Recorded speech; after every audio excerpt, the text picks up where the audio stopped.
I'm here just randomly, just wanting to kind of turn the camera on and talk for a minute. A couple of things came in the mail this week that I'm pretty excited about. Not really like a vinyl finds video or anything. It's just kind of, I'm excited about these two records that came in, and they're reissues. I don't know if you see that little disco ball behind me. We had a birthday party for my daughter, and that still hasn't come down. That really shoddy trailer park rendition of a disco ball. The first thing that came in the mail was Light in the Attic actually repressed this Karen Dalton album, her debut. It's so hard to tell who's going to love you the best. They reissued in like a deluxe version the second album, and I bought that whenever that came out, like a few years ago. And this one I've been wanting to get, just it hasn't been available, and even the reissues are like ridiculously expensive. So I was really excited when I saw that they repressed this, and jumped on it right away.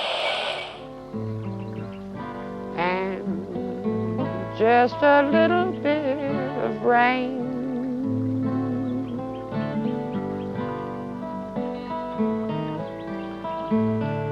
if I should look back, I remember all the good times. The other one that I'm really excited about, and I think a lot of other people are really excited about this one. Well, maybe not a lot, but a number of people that are aware of this band and have been into this band for years were, I think, pretty excited about this one. And it's New Drifters, the American Analog set, box set from Numero Group. It includes first 3 albums. That one's spinning right now, if you can hear the music. I've turned it down. From Our Living Room to Yours, and The Golden Band. Double LP of, I guess it's extras. So I kind of knew that this was coming.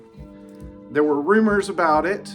And then when they released their new album last year, their first album in 18 years, in the press, they said that a box set was coming. So when it was announced, I pre-ordered it right away. That was sometime in December, and it finally showed up. Actually, no, it was this week on Monday. So yeah, I'm really excited about this. I love American Analog set. So to give you a little background, a girlfriend of mine in college turned me on to this album right here, Know by Heart, from 2001, the American Analog set. I fell in love with it immediately.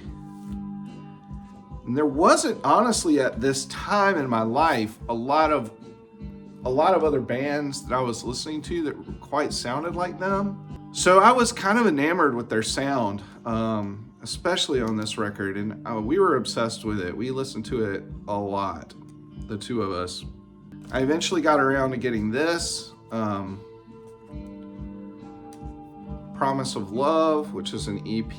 I know that Dom is a big fan of this. Their last album, I can't remember the name of it right now. I don't have it physically. And I never had any of these earlier albums in physical format. I downloaded them all using like one of those pirated services, right, back in the early 2000s. But yeah, I've always just been a really big fan of American Analog set, so I'm really excited about that box set coming out, and we'll probably be spending a lot of time with that. And if we're ever going back to Los Angeles, it just won't be to stay. Ask us where we'd rather be, and we'll say anywhere. It's why we hate LA.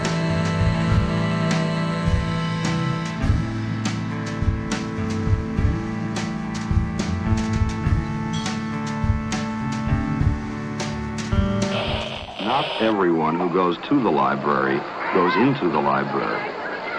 Pity them. The outsiders.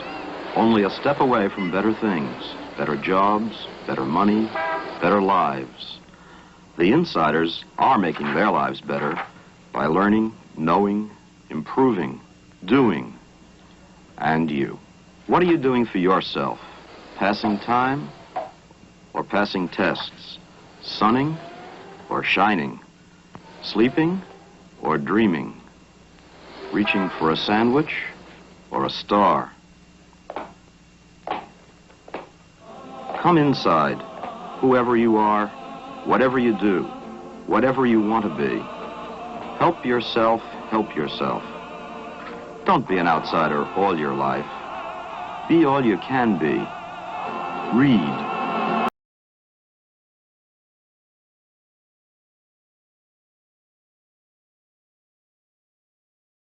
So there's also some VC business that I kind of wanted to address. VC, vinyl community. I do want to apologize a little bit because I have been really slow with my comment responses. Sometimes I've even overlooked some. I just kind of feel that I don't really have a ton of comments on my videos, so it should be easy for me to respond to all of them. And so I want to apologize. I've just been lazy about that lately. I've gotten complacent in our relationship, and I apologize for that.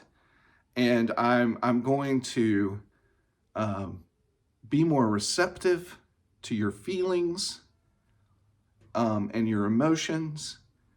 And I'm going to do a better job of responding in the comment section.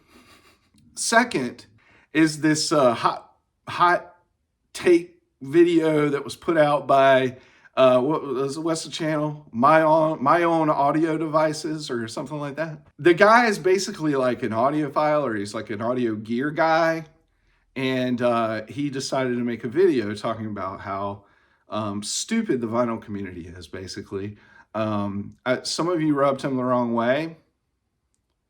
I don't know why you did that. All of the things that he talked about, that he complained about, do not pertain to this channel. I don't do any of the things that he complained about at all. But the thing that I found interesting about this was that, as with any community, we get fragmented sometimes, right? There's people set up camps, and they have issues with each other depending on what it is, how they go about their channels or whatever. And I found it really interesting that this guy's video united the vinyl community in this way that was just like spirited, like all of us. It was like something we could all get behind. It was like how much of a douchebag this Andy Rooney knockoff guy was. That's the thing. That's what that guy didn't get, is that like we're not a club that runs together, or anything. We're all different. We all do different things, and we all have different opinions about records, unless it's the Natural Information Society, in which I'm apparently alone in that. I don't know. The love is blind, and you fought too kind. Don't ever let it show. Oh, I wish that I knew what I know now. When I was younger, I wish that I knew what I know now.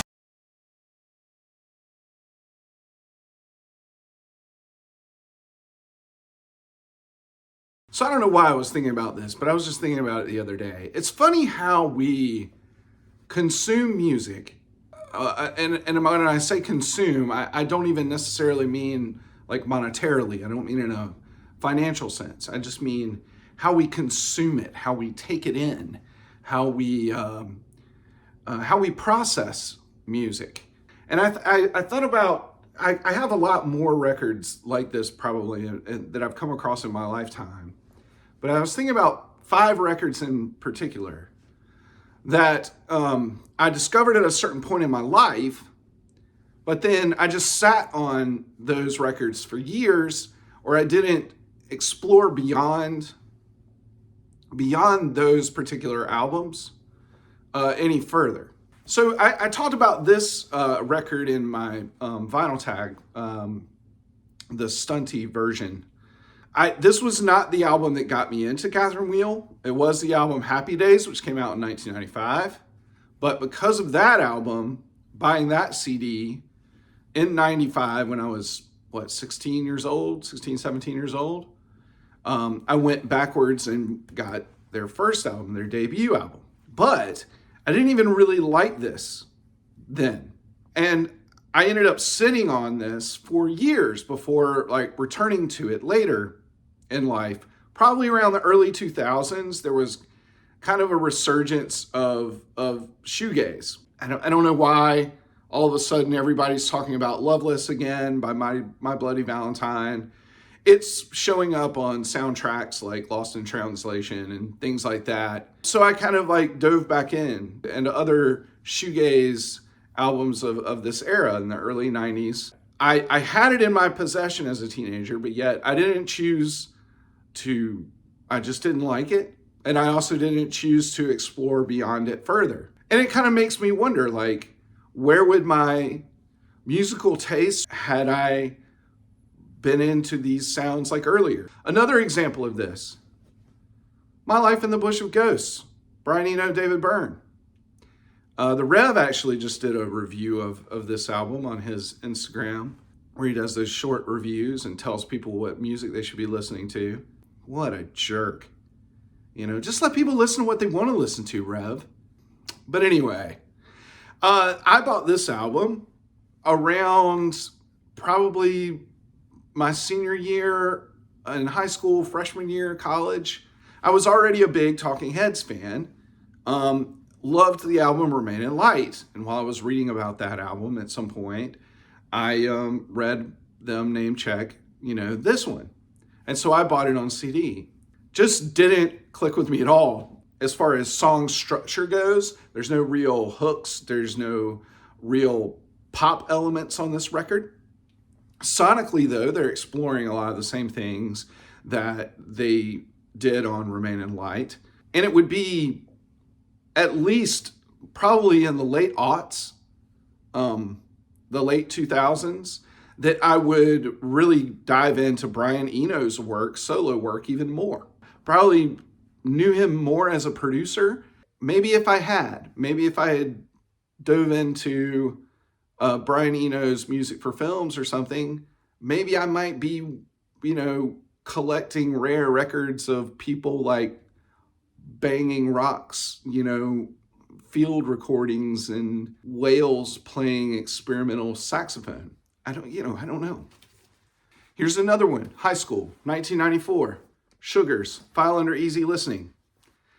I saw the video for Your Favorite Thing on 120 Minutes, bought this album, had never listened to anything Bob Mould before.